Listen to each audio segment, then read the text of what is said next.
Good afternoon, everybody. I'm very pleased to see the room is getting very busy now. So my name is Annalisa Donati. I am the coordinator of activities at Eurisy, and I will moderate the webinar today. We are here together to discuss the challenges of the maritime users, especially focusing on the topic of aquaculture, fishery, and illegal fishing, and to get to understand a little bit better how satellite-based technologies can support the end users in addressing their specific needs and challenges. In this context, I would like first of all to present a little bit what Eurisy is and what we are doing, so everybody gets acquainted with our activities. Indeed, within Eurisy, we have the Space for Maritime initiative, and Eurisy is a small non-for-profit association. We are based in Paris, and we are hosted within the European Space Agency's premises. We are composed by a set of members ranging from national space agencies across Europe and international organizations as the European Space Agency. And we have been mandated by our members to raise awareness on the benefit of satellite application for society, and to bridge the gap existing between the space and the space sector and professional communities in society.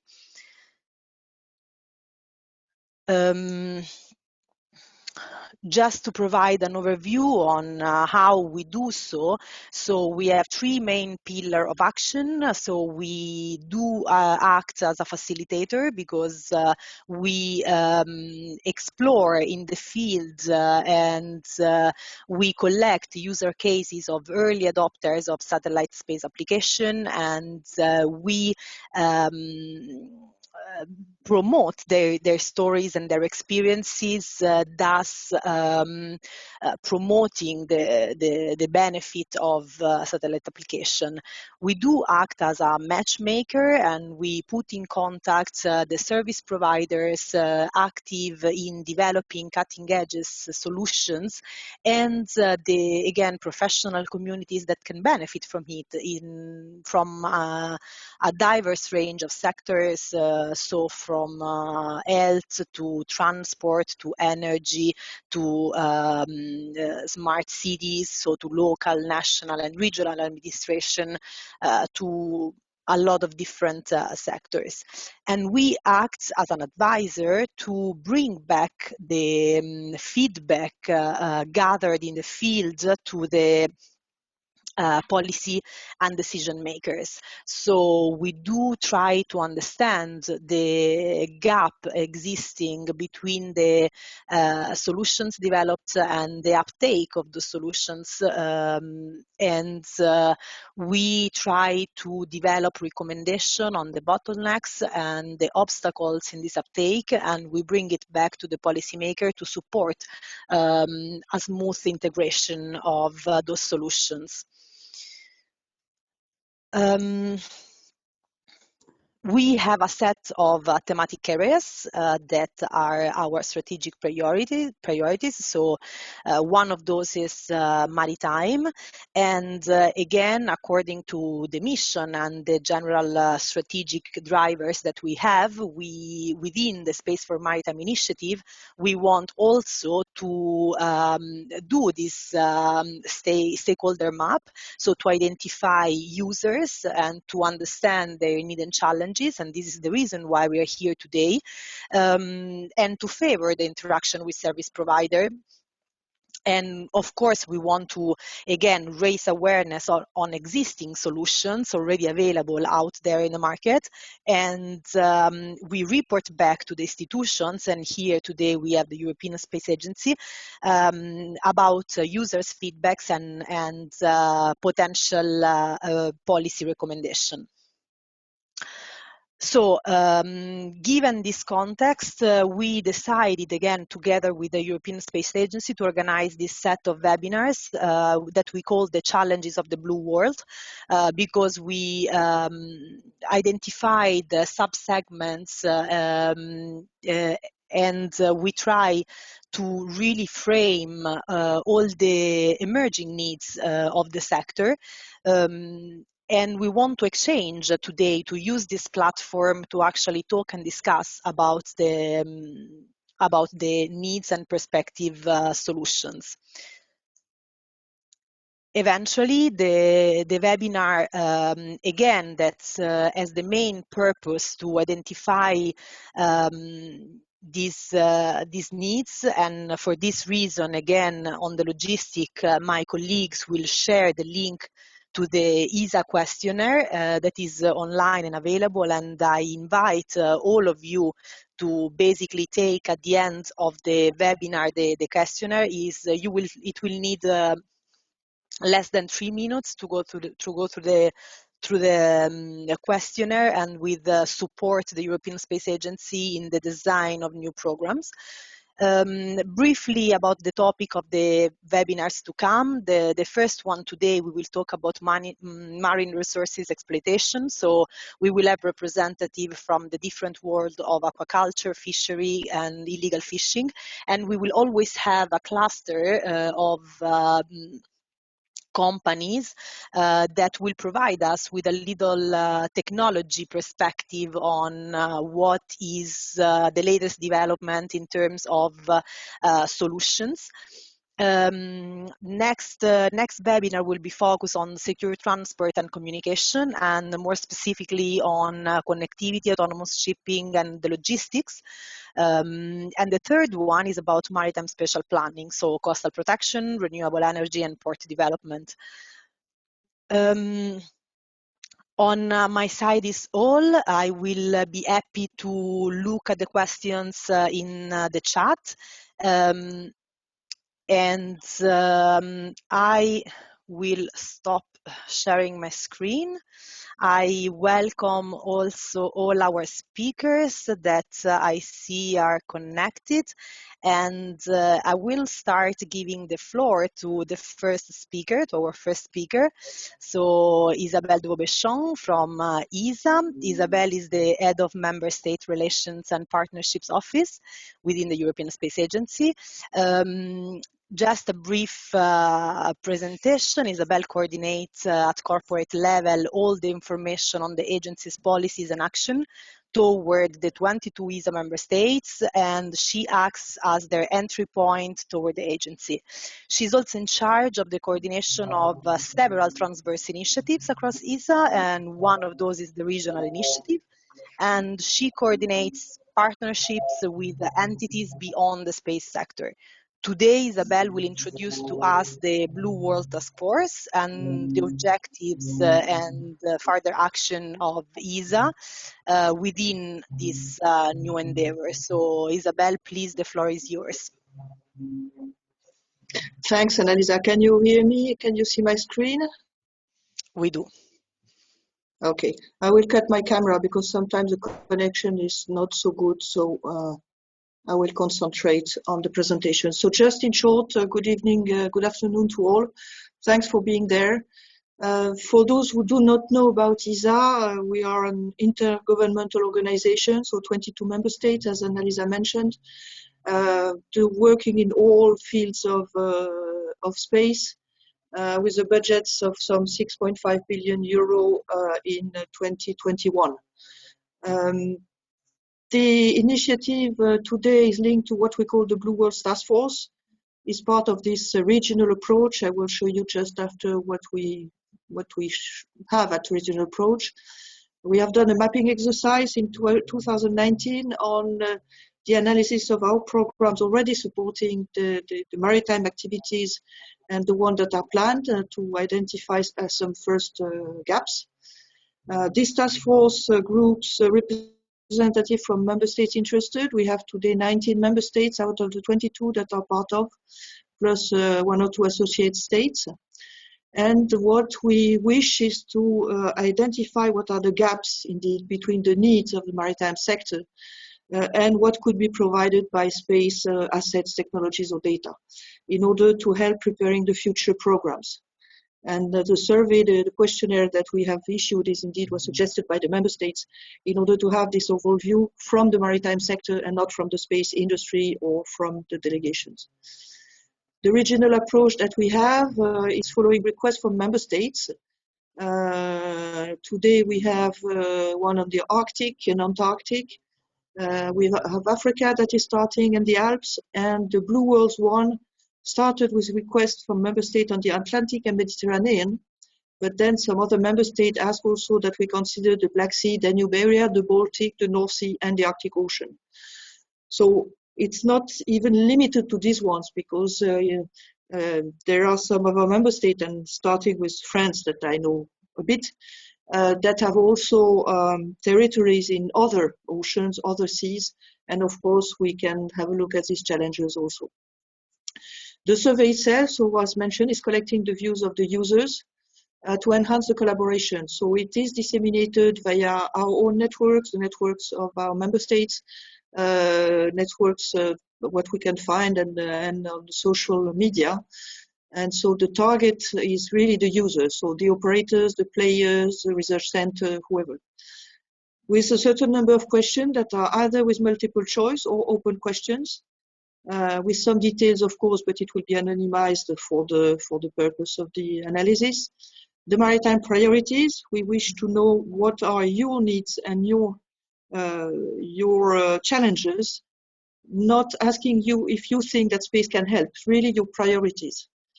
What you know and what you are using about space assets. And if you would like also be interested to discuss further results or have a follow-up or be involved in some discussions. So this is the idea, to have this overall view and to build something from the answers and from the one we would like to go further. And the deadline today is end of February. We'll see if we extend it or not, but we have already a certain number of answers. So that's all for me.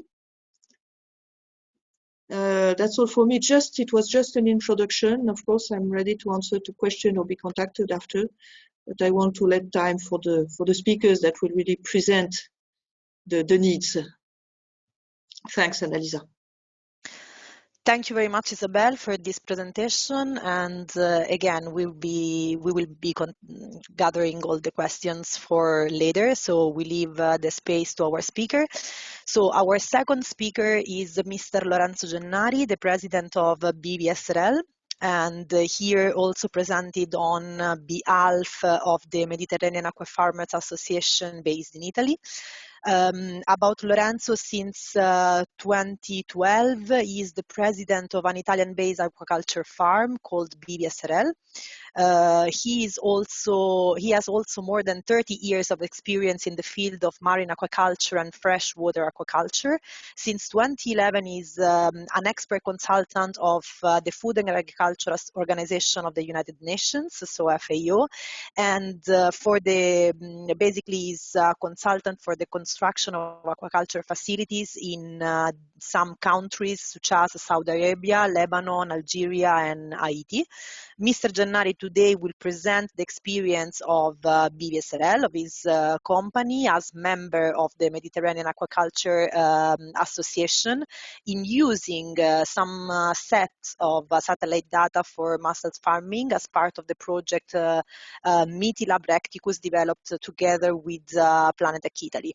I leave the floor to Lorenzo Gennari, and thank you very much for being again with us today.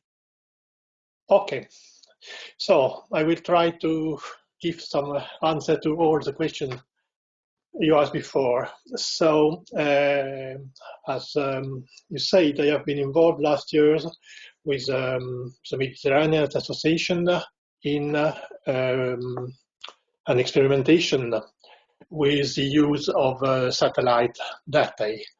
So this was funded by the ministry in Italy, and it was with Planet Tech, which is an Italian company, with a university, and with a company who sell equipments for aquaculture. So, okay, so what is how start a project? The project started because we were contacted by people who had availability to satellite data, and which developed a program to make it useful to estimate growth and to facilitate management of the farms. When I say to facilitate management, that means it can give some indication on how much is growing the product and how long it will need to reach the commercial size, and when it's possible to work in a part on another one of the farm. So it's also an instrument to maximize the profitability and to minimize the risk. It started, as I said before, because there were existing some data and we would like to be able to use it. There is also the advantage that there is no devices installed in the farm which clearly need maintenance to have all this data. It's very easy just to connect on a cloud system and to have available all the information we need. Okay, so that's more or less how it works. In the part, down part on the right, you can also have a small idea of how it's made a farm for mussels, or for oysters is the same. There are very long lines, about 200 and more meters each one, which are one after the other. And when you have to manage a farm, you have to decide which one you go to harvest, which one you go to sort, and all this kind of decisions. So if you can get an idea about the product, about the growth, it's a very useful indication.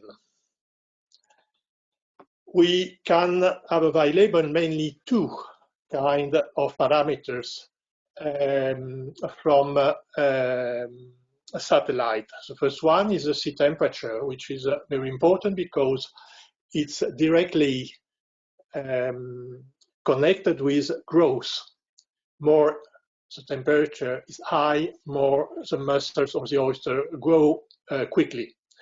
The other one, which is very important, is chlorophyll, because chlorophyll means a measurement of phytoplankton, which is what is eaten by mussels and by all bivalves.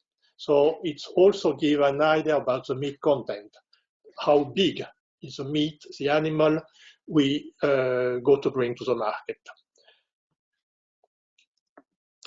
That's here now an example of the weekly report that was available for all the farms who participated to the project.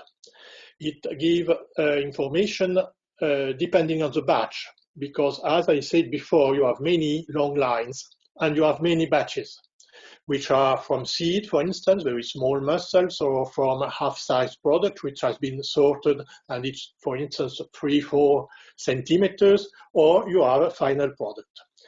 So in this graphics, you can also see how is going on your product, how it's growing. You can compare with the past data, which is medium data from the past years. It's also possible to have an indication about the content of chlorophyll of the water. And, no, sorry, I make a mistake. You can also compare, no, I am not used to use a slide, sorry. You can also have a weekly difference of growth from the week before, and all indications that make you easy to decide if you want or not to work or to harvest in a long line.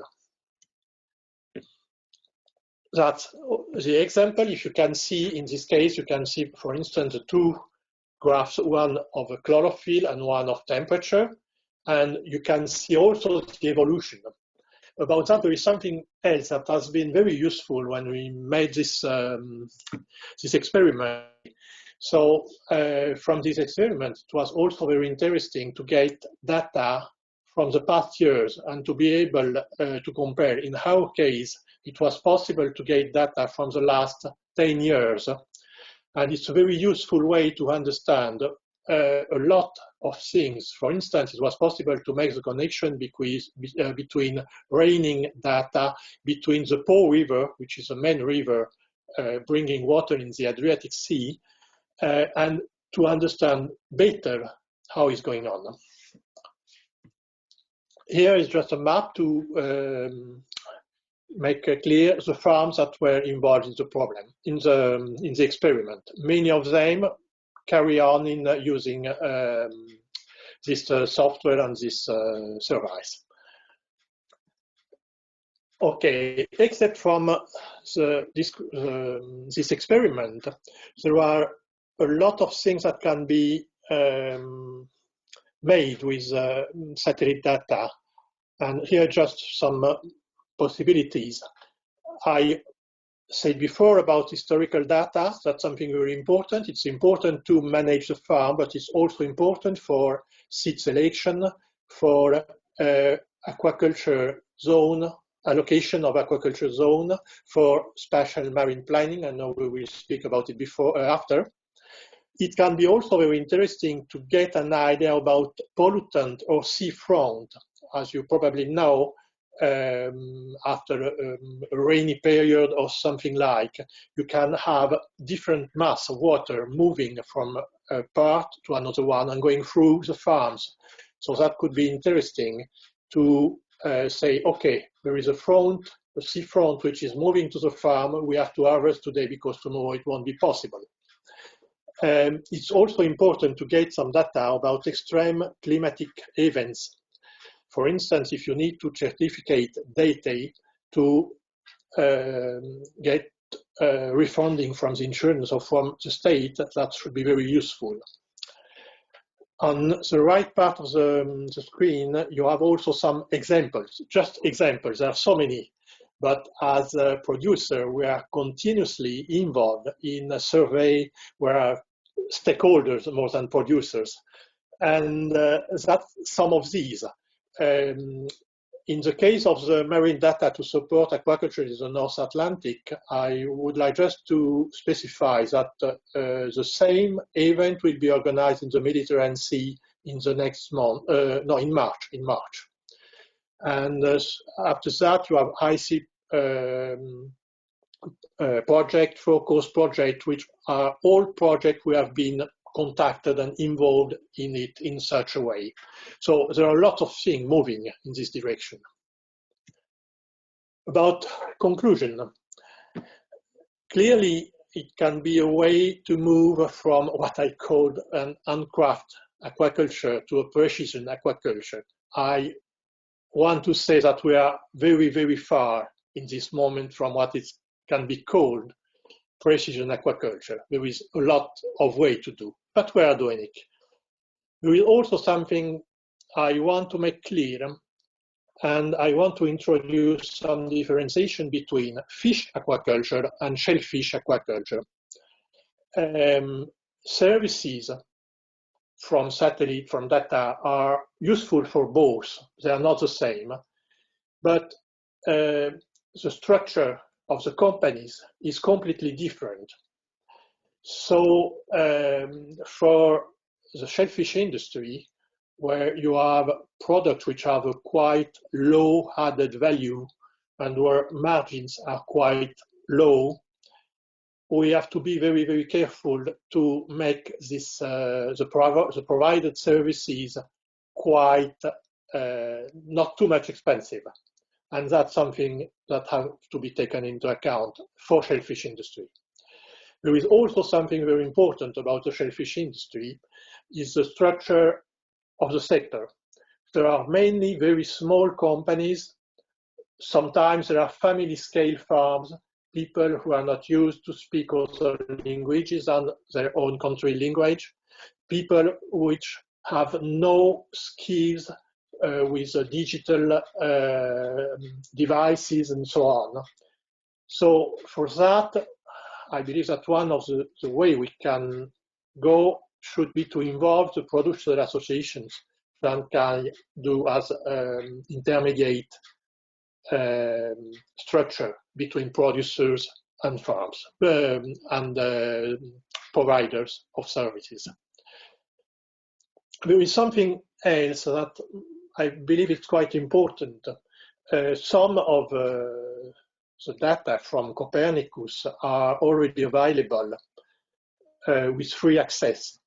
They are quite difficult to find, quite difficult to consult, so it's clearly very useful to have the services provider who make other and further elaboration to make the consultation user-friendly. But we have to be very careful about the limits between one and the other. And at the end, it's clear that we need Ancora to make a lot of experience about that. So thank you very much. Do you hear me? Thank you very much. Yes, thank you very much, Lorenzo, for your presentation. And we ask you to stay with us for the final session with Q&A. So I would now move on to the next speaker, Miss Catherine Paul. She's a project manager from the Normandy Regional Fishery Committee. So Catherine is indeed project manager there, in charge of fisheries mission at the Normandy Regional Fishery Committee, a professional organization of fishermen in the region. Catherine is mainly in charge of shellfish resources in the Normandy region and stock management. And she will present today the experience of the Comité Régional des Pêches de Basse Normandie and how satellite data can be and was beneficial to respond to fishermen needs in the region. In particular, she will present also two projects, DILEMS and EuroApps.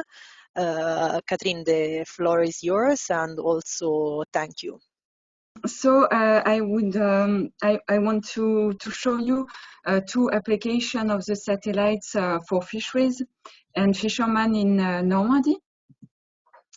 And first, who is a CRPM? It's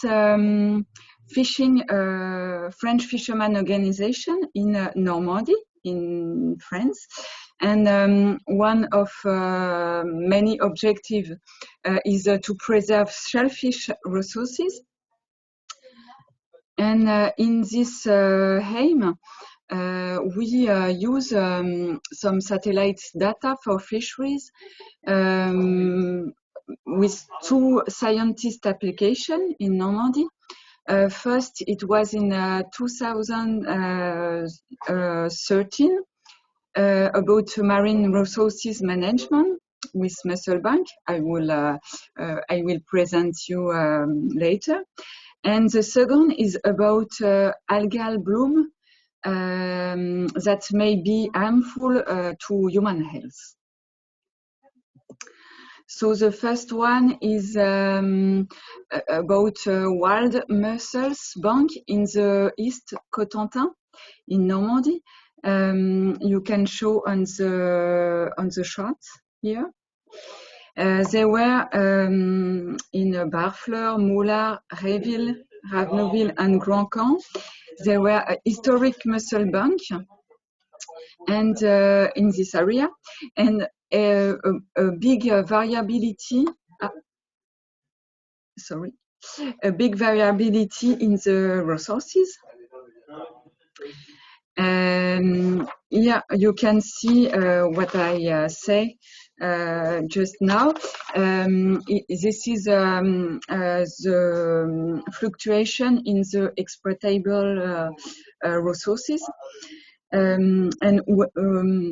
Sometimes we have been forced to close the mussel bank, and in many years, maybe you can see in 2010s, for example.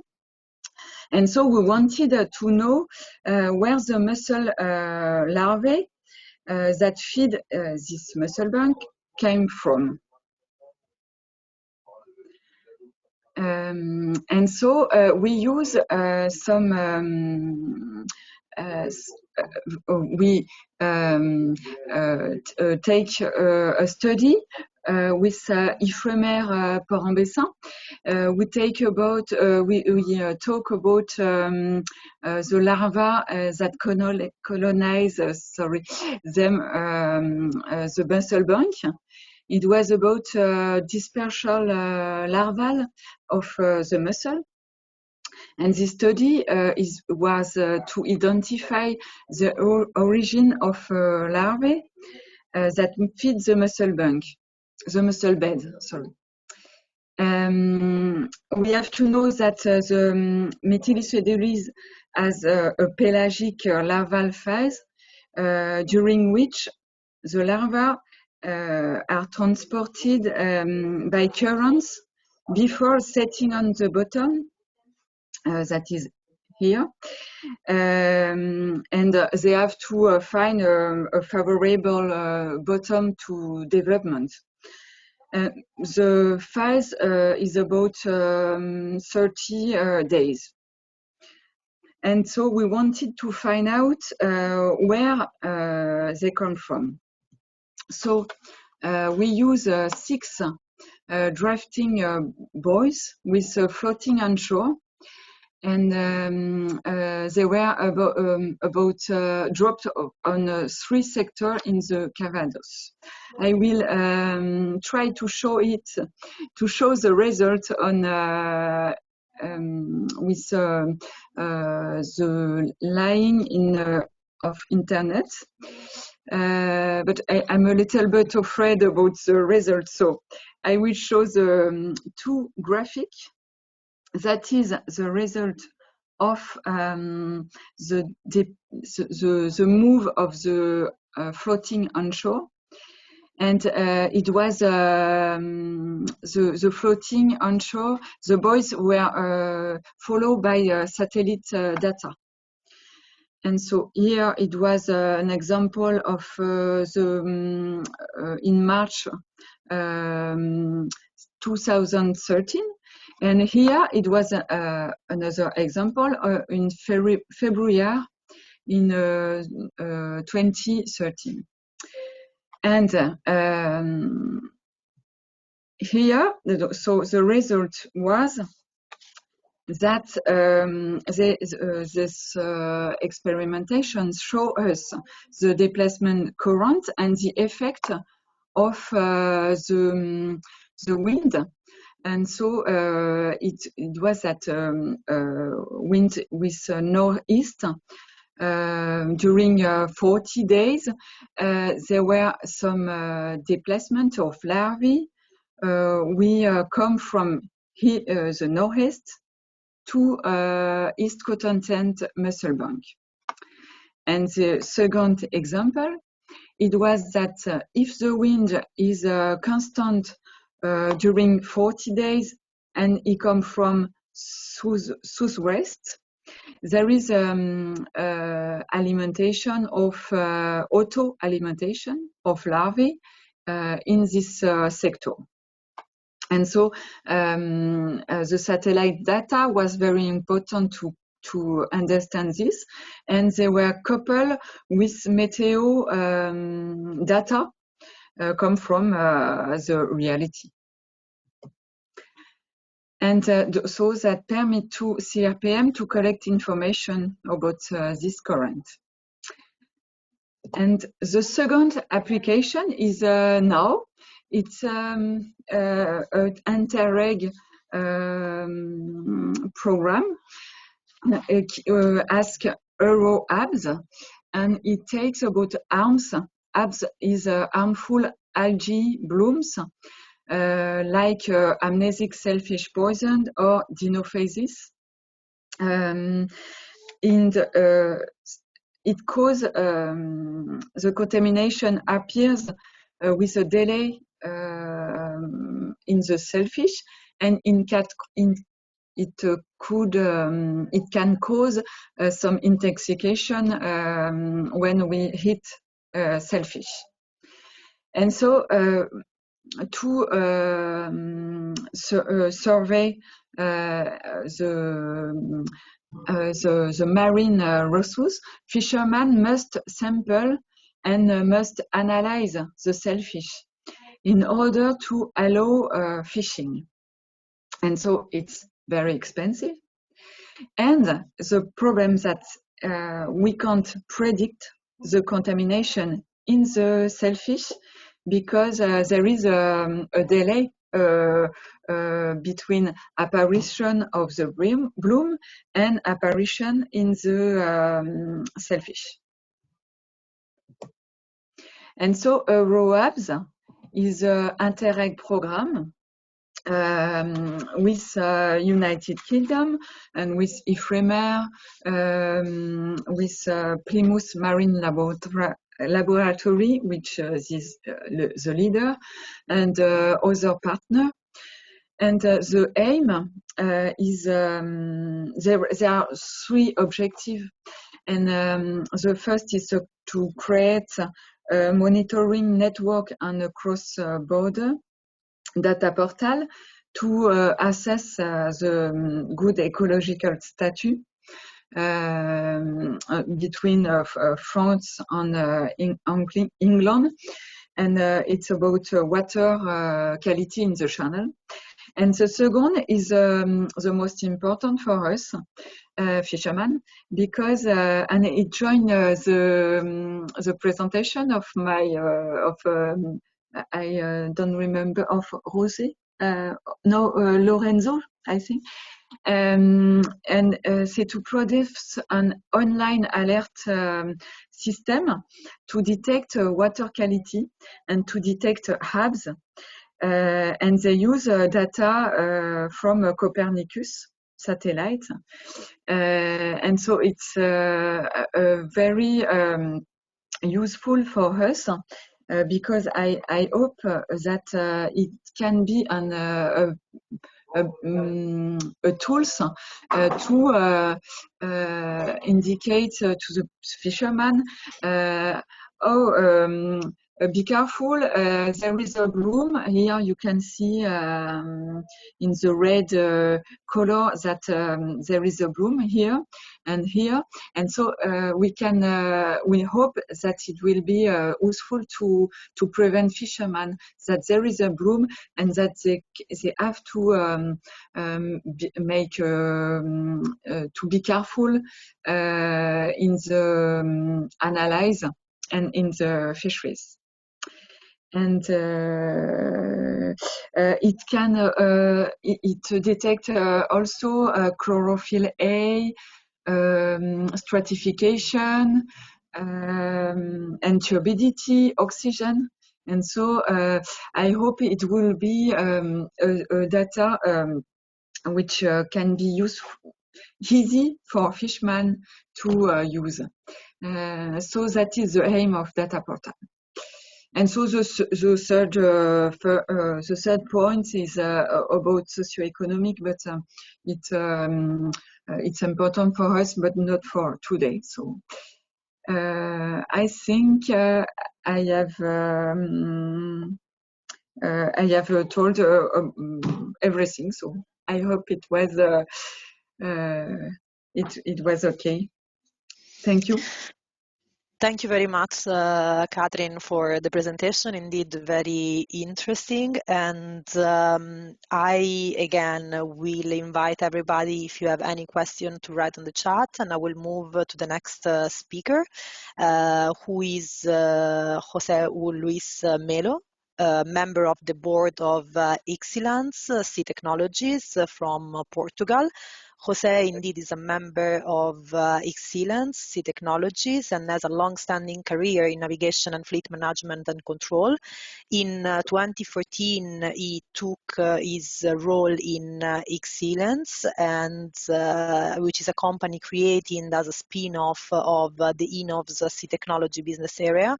And he will focus today's presentation on the challenges connected to illegal fishing and will present the experience of Excellence as a user of satellite-based data solution for command control and monitoring of maritime applications.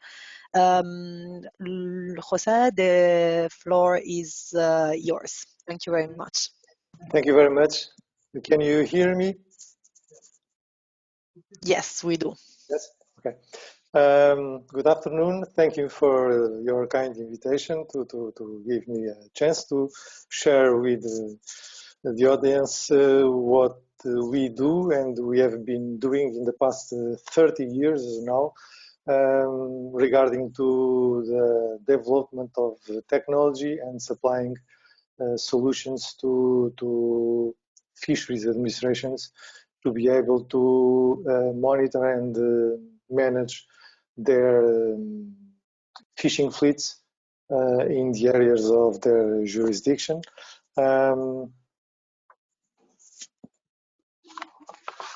It seems like, okay. So the technology that we develop is based on integrates space-based technology. So we provide complete solutions for command, control, and monitoring of maritime applications. By complete, I mean that we have onboard and onshore components that we provide on board the fishing vessels, for instance, or patrol vessels. This would be the basic architecture of a vessel monitoring system. The central unit would be a transponder. It's commonly designated as a blue box to be installed on board the fishing fleets, and then that transponder on board the fishing vessel will use GNSS and satellite communications to report their position. This is the basic architecture. The information reported by the vessels will be stored and explored on a control center. So from there we can evolve to explore the data on a more sophisticated basis. We will see how. This is an example of how the blue boxes that we developed and supply have been evolving. I should just make a point, a quick note that by 1990, the first prototypes were being installed on board fishing vessels in Portugal, and that has been a world pioneer fact or situation where for the first time satellite technologies were applied, like communications and navigation, were applied to the purpose of monitoring fishing activities. So it was the first time those technologies were applied for that purpose. So the project was co-financed by the EC, European Community, and so this is a result that belongs to us all as Europeans or members of the European Union. So I will then go to present some of the solutions in the portfolio of our company. Don't mind the text, just for the pictures. We'll see that for a complete situational awareness of what happens at sea, the blue box will be the centerpiece, and then that they will report the position and their captures through satellite communications to the control center. Then you have the possibility to integrate and share data with other partners or key components of a complete system. I mean, maritime patrol fleets, inspectors onshore and on board, integration of complementary data for knowledge about human activity at sea. Just an example of a result produced by one of our blue boxes. This is an example of a fishing infraction. The trawler that is being on a fishing trip and then makes an insertion into a forbidden fishing zone for about 6 hours. And well, just a final result of all the technology that we develop and supply. This is an example of further data that we integrate besides the data produced by the transponders on board the vessels. So AIS and SAT-AIS, again, satellite-based data that we integrate in our control center platforms. VMS and ERS. ERS is electronic reporting system. So this is the means that fishing captures reports being transmitted by satellite from the fishing vessel to the control center directly. So we can produce catch analysis, fishing trips, evaluate fishing effort, and feed. This is the basic information that can feed a fisheries management system, if you want. Another example of the technology developed to patrol vessels. This is an example from a contract we had with Angola in West Africa. We supplied a control room on board the vessel, fishing control room, where we integrate the patrol vessel sensors, AIS, GPS, and so on, radar, and we share the data produced by the patrol vessel sensors with the control center. The control center will, in return, can provide the vessel with knowledge about activity in the range of operation of the fishing vessel, can propose missions and workflow for the management of the maritime mission, patrol mission, and so on. So another example of products or results that we can offer to in this case for inspectors onshore, we can consult and obtain data from the control center on a mobile phone or tablet or whatever. Another example of satellite-based data that we integrate with the control center platform, satellite sensors integration, Earth observation, remote sensing. We have used the radar sat pictures, detect targets, possible targets in the pictures, and then correlate them with known vessel positions. This is a practical example. Now we use a Sentinel. We have, for instance, in this picture, we select a satellite picture, and then we go to the database and try to correlate with known vessel data for the time of acquisition of the picture, and then produce a map of matches and non-matches, so we can see how we can produce more information for the operator. R&D activities. I'm closing the presentation. This is just a selection of some of R&D projects. We are R&D friendly, so we are keen to partner with anyone who has who understands that we can be of use and useful by the technology that we develop or by the customers that we work with, please feel free. My email is on the presentation that will be made available afterwards. So feel free to approach me and discuss any possible cooperations for R&D activities. The company will structure its own innovation, technological innovation based on these R&D projects. So you are welcome.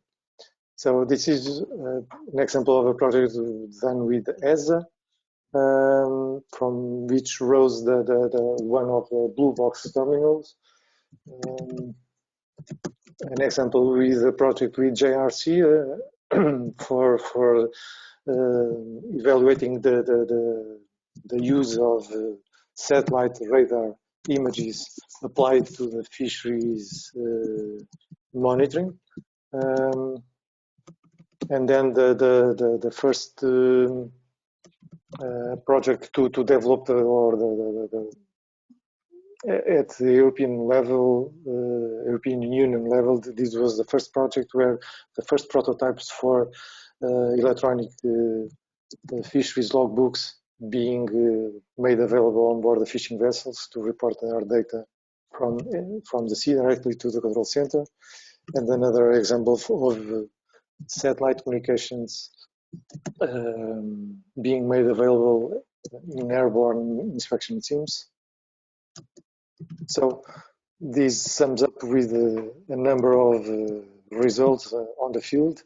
To end the presentation, I would like to share this is the picture of our presence in the Western African coast.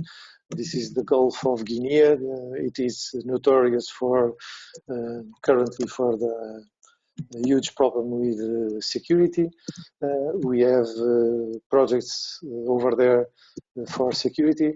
In this map, this is the countries which are customers of our technology for the monitoring of fisheries and monitoring and management of fisheries. So from Cape Verde, Liberia to Nigeria, Saint Mary Príncipe and Angola are current customers, and they are keen to participate in maybe projects that you may see we may partner with in future opportunities. So this is what I had to share today with you. Thank you for your attention. I'm finishing. Yes. Thank you very much, José, for your presentation, and I will move rapidly to the next speaker, Philippe Mombe, Deputy Director of Polmer Bretagne. Philippe holds a background in chemistry and with a special focus on marine chemistry and analytical chemistry. He joined later IFREMER, previously mentioned by also Catherine, and INERIS, which is the National Institute of Industrial Risks Environment, about mission research and consulting activities. Currently is the Deputy Director of Polmer Bretagne Atlantique, which is a business cluster dealing with innovation in the maritime sector. And Philippe will provide today our audience with a technology perspective, presenting the existing technologies to fight as well illicit activities at sea. And Philippe, thank you very much for being with us today. The floor is yours. Okay, thank you, Annalisa, and thank you for inviting me. Can you see the screen? It's fine? Okay, great.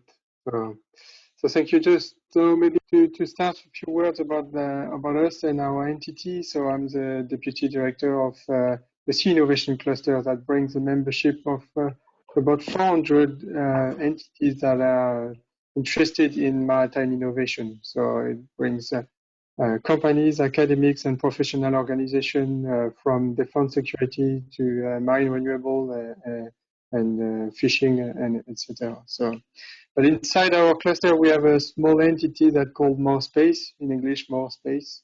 I think it's talk for itself. And in our language in Brittany more means sea, so and espace in French means space. So it's really a small entity that try to make sure that spatial opportunities reach the local ecosystem. And we have great relation with the European Commission as a Copernicus relay, and we also have some collaboration with our French space agency, CNES and ESA.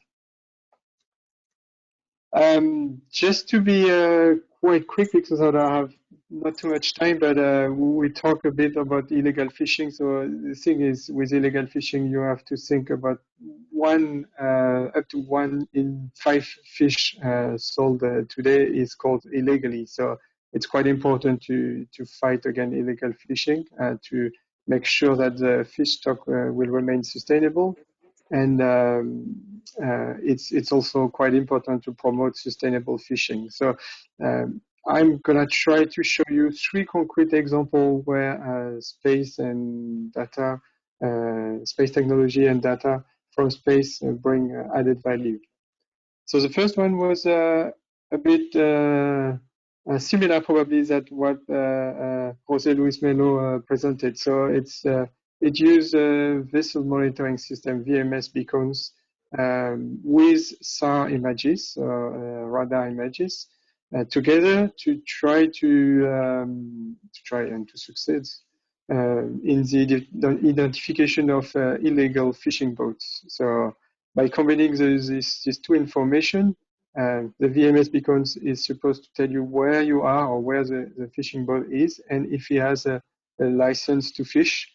And the SAR images will be able to identify all the main boats on the area. So you can definitely, by difference, identify the authorized boat and the illegal boats.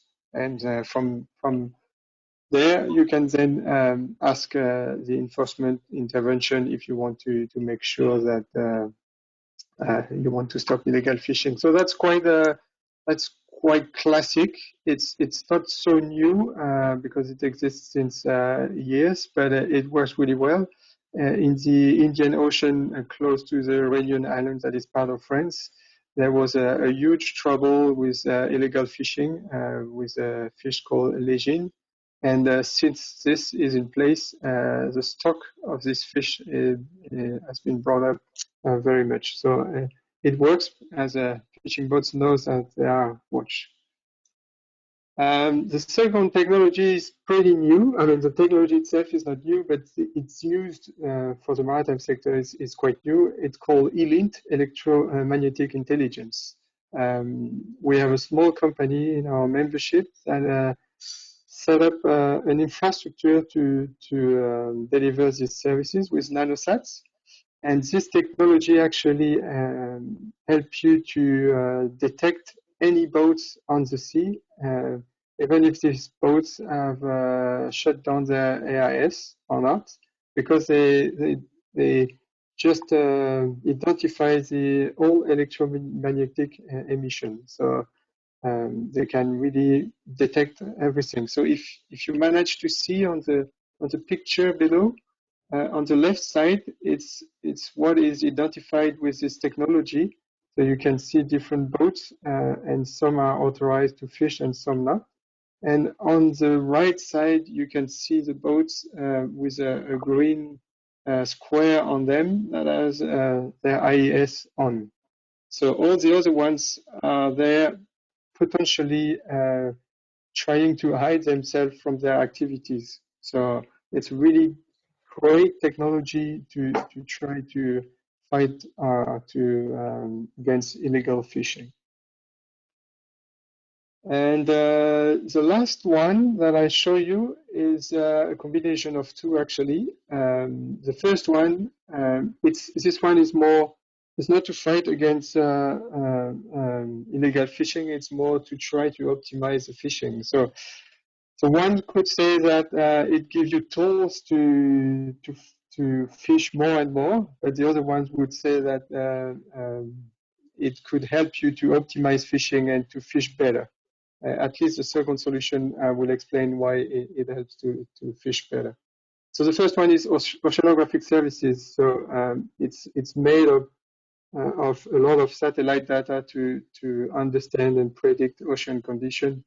And then that should help to optimize fishing trips, so to save fuel, and to also to optimize fishing practices. So it's a pretty standard software to do that. And the second one is linked or related to small buoys that are sent in the water and that help to assess and to detect biomass. And these little buoys that you deploy several of them around the fishing boat. They can tell you, they can see actually the size of the fish. So they can tell you if you better to put your net somewhere else, or if you better to fish now, because the size of the fish is good enough to preserve the fish stock.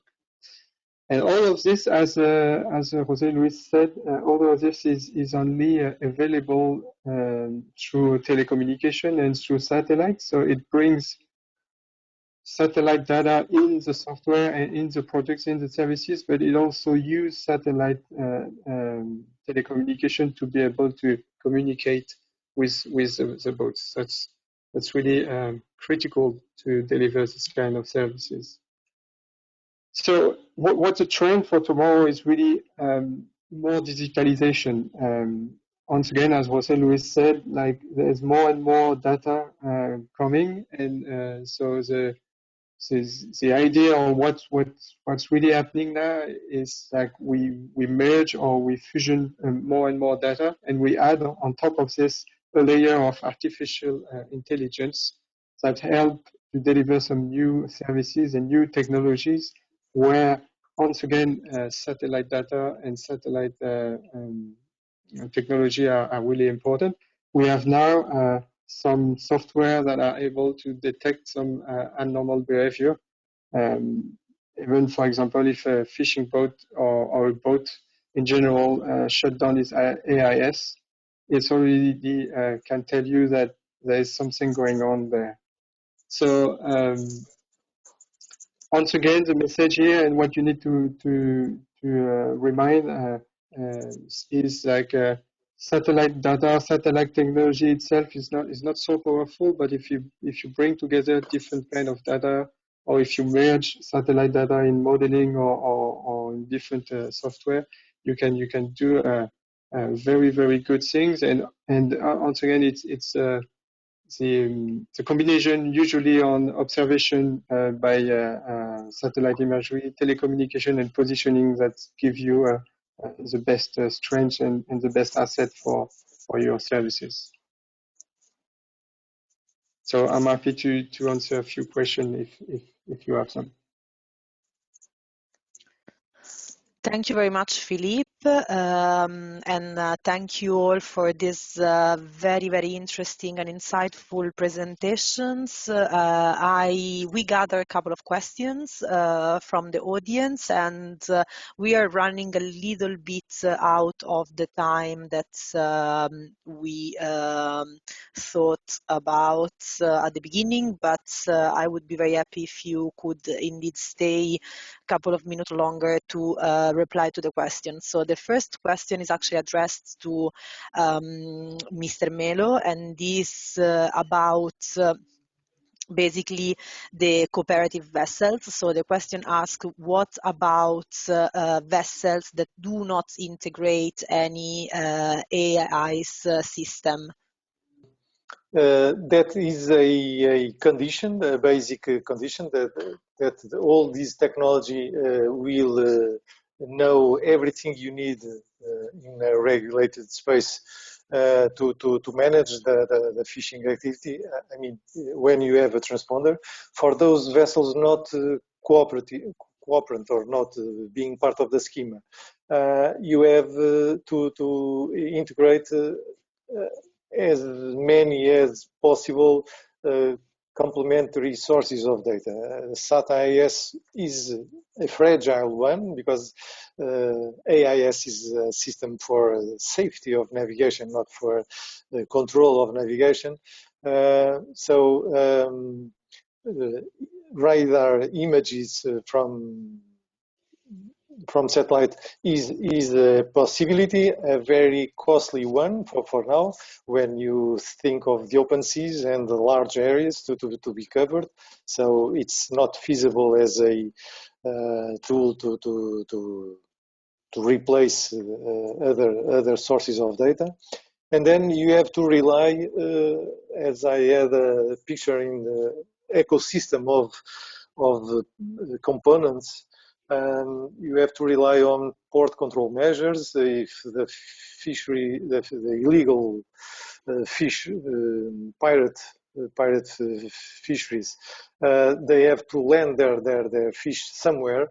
We have to promote the adoption of codes of conduct in the port authorities, in the fisheries communities, in the authorities, and that's the role of FAO from the UN to help countries to move from their current status to new awareness of the need to intervene, the need to control, to fight to reduce the space for those kind of practices. So that would be my answer.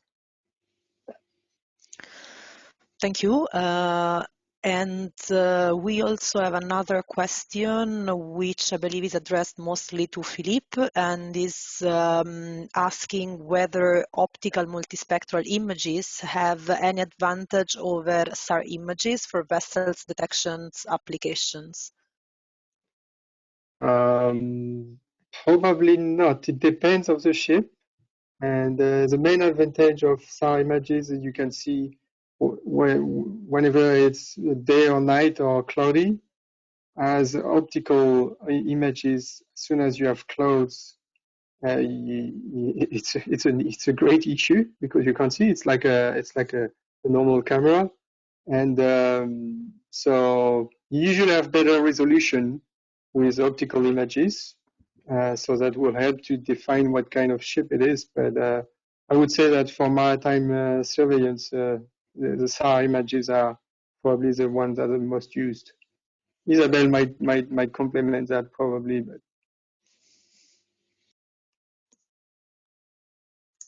SAR images, you said. I mean,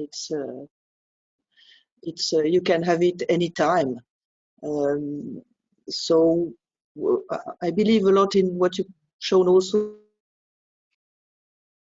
the ELINT thing, because indeed each ship, I mean, the people on the ship, they all have a phone, they all are using radar equipment and so on that can be detected, so that even if they try to hide, there is some activity, human activity on board that can be detected. That's one idea for the future indeed, yeah.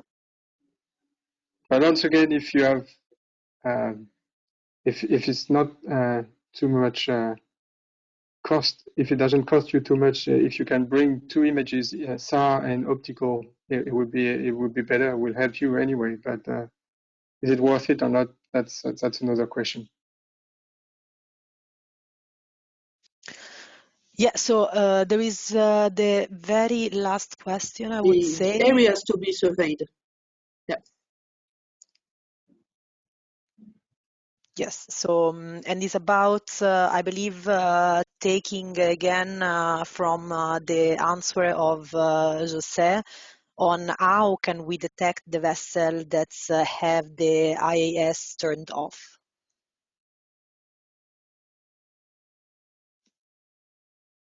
Sorry, to whom? To me? Is yes, to you, I believe, also to Philippe, if you Philippe, want please to go ahead. contribute. Thank you, José Luis. Well, as I shown, electromagnetic intelligence is one of the new technologies that can be used to detect a vessel without AIS. But what we do now, really, what companies do now, they can track the IAS in time, during the time. So they can track the boat from few days before, and they know when they start to switch it off. So they know where they are when they switch it off, and they know sometimes where they reappear. sometimes not in the same ocean, the other side of the planet, if they do something really bad, usually. So it's a matter of having a bit of knowledge during the time, and actually during the past, to know what's about those. But E-link is one of the technology, yeah. And SAR images, I mean, satellite images could be, but the thing is, you usually need some on RT, near real time, to be able to intervene if you want to make an action, if you see some illegal practices or illegal things. Thank you. Yes, Jose, please go ahead. Just to complement the information from Philip, which I think I agree totally.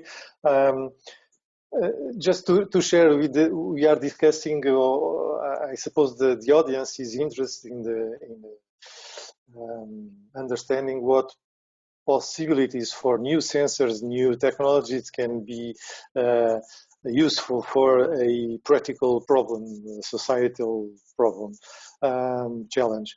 But just take the opportunity to share my experience with fisheries administrations. They might have a new technology in the future that will be able to detect a suspect fishing vessel, for instance, but the fishing vessel will be so remote, it will be so hard to get to it to do anything useful with that information. I just want to share that thought, and so that we bear in mind that we can discuss sensors, but we need also to put it into practice and see how they really change the reality of a authority that has limited means to act and to.